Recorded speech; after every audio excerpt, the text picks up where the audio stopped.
Good morning! Hello, Maya. Say hi! Yung tanghali na ho akong nakapanik. It's already 10. Pinakain ko na lang si Maya. And then, binigyan ko rin ng food yung mga bird.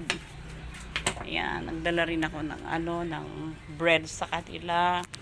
Say hi, Maya! Hello, guys! I'm Maya! Siya yung aking caretaker dito. And then, ayan yung nag-feed din ako sa mga bird, yung bread. Ayan. So, mainit na. So, hindi na ako pwedeng magtanim. Kasi sobrang init na. Ayan naman. So, siguro tomorrow maaga ako. Pero, nakapag-harvest pa rin ako ng sili. Ayan. Kahapon, nagluto ako ng sili. Chili garlic kasi nilagyan ko din ng garlic. At tuwang-tuwa ako doon sa nabili ko sa TikTok na na yung manual lang siya na ayun yung bird kumukuha na sila ng bread.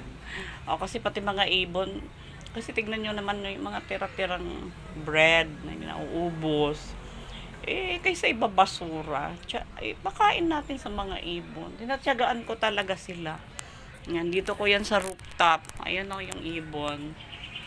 Ayun, ngayon sila, hindi ba nakikita? Ayun siya. Di ba nakakuha na, lumipad na. Nakakuha. Mamaya ubos na yan. Kasi yung mga friend niyan, pupunta yan dito. Yan.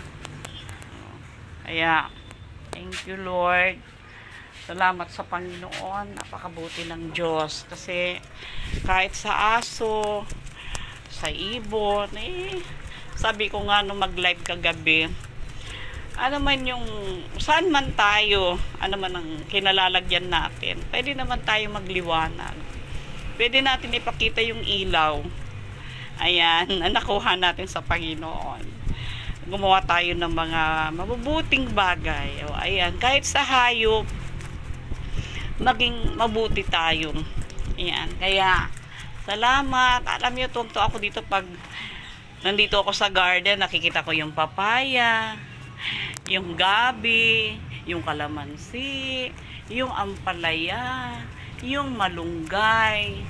Ayan, yung patola at mga sili. Ayan, meron pa akong lemongrass. Pararamihin ko nga yung lemongrass Natutuwa ako. Itong aking dirty kitchen. Tuwang-tuwa ako. Pag nandito ako, parang ang pakiramdam ko nasa probinsya ako. Diba? Ayan. So, ito rin, may mga halaman din ako. Receiving. Ito kasi yung pintuan. Ito yung bodega ko. Ayan. So, ito yung pintuan papunta dito sa garden. Kasi nasa rooftop ako. And then, ito yung aking receiving.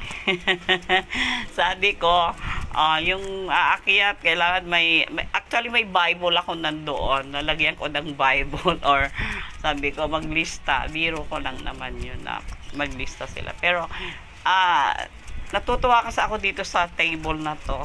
Bakit? Kasi yung napaka-presko dito sa parting ito. Kita niyo yung aking oregano. Ayan, ang bango ng amoy ng oregano. And then, gusto niyo maminta na, kaya nga, inalis ko yung plywood dito, nilagyan ko na lang ng screen. And then, siguro, dito sa gilid, lalagyan ko siya ng hanging plants. Tsaka dito sa may taas, and also dito lang sa gilid. Pero etong gitna, hindi ko lalagyan. Bakit? Kasi yung ang ganda ng view dito. Itong likura, ito pong side na to, kung doon ho sa harapan, ang makikita mo pag gabi mga ilaw galing po ng Arca South. Dito naman po sa gilid na to, ang makikita mo mga puno galing naman sa DOST. Kaya, ayan, tanaw-tanaw ako. Ang pakiramdam ko, nasa probinsya ako. Tingnan mo, puno ng mangga, puno ng sampalok, may kawayan pa. Ayan, nakita niyo yung kawayan. May mga ipil-ipil. DOST po kasi yan. Ayan, kaya napakaganda ng tanawin dito po. Ayan, may acacia. Ayan, kaya kung gusto niyo ng green, dito lang ho kayo. Kaya dito ako Ayan, nandito ako sa aking small table. Eto, may upuan din ako dyan. Nilagyan ko lang ng balde. And then, dito ako nauupo. At tinitignan ko yung view ng mga kahoy. Ayan, napaka-presko. Ayan. Kasi yung DOST po yan. Talagang mga puno. Ayan, may mga kawayan sila. Sabi ko nga, sana ang DOST, lagi lang magtanim ng puno. Huwag sila magputol. Kasi, ang puno ho ay maganda talaga sa kalikasan. Unang-una yung oxygen na sinisinghot natin, galing din mo sa puno. Ayan, pag tag-ulan, sila din ang sumisipsip. Ang laking pakinabang ng puno na nilalang ng Diyos. Kaya dito, two-way. Ayan, pag araw, dito ako tumitingin. Mga green, green, green. And then, sa gabi naman, dito naman ako sa table na to. Dito ako nagla-live. At ang akin naman na view ay ang Arca South. Puro naman yan ilaw. O, ayan. Kaya, talagang napakaganda. Ako'y willing-willing ako dito sa aking small garden. And I really thank God kasi binigyan niya ako ng, sabi nga ay, hobby. Ayan. Kasi gardening is a hobby. And then, singing also is my hobby and playing guitar. So, pag wala akong dialysis, ako po ay nagla-live dyan sa table na yan. Ayan, yan sa may red table. At ang kasama ko, ayun, yung asong yun, si Maya. Ayan, kami lang naman dalawa dito. And then, pag wala na ako, siya na lang, Maya, say hi. Oh, ayan si Maya, say hi. Oh, hi. Ayan. Siya po ang nandito pag wala ako. So, salamat sa yung pagsubaybay. Ang marami akong oregano. Kung dadalawin nyo ako, you can bring. Yan, pwede kayong magdala ng oregano. Doon po sa canopy na yung mga oregano po yun. So, salamat po sa yung pagsubaybay. Sana po maging encouragement po sa inyo na magtanim po tayo sa paso. Amen. Kasi yung pang-araw-araw, yung kamote, kung hindi mo paso, sako. Kung anong available, yung mga bote po ng soft drinks, ayan, pwede yung taniman ng pechay, kangkong. O, ako kompleto kung may kangkong ako. Doon sa canopy ko linagay yung kangkong.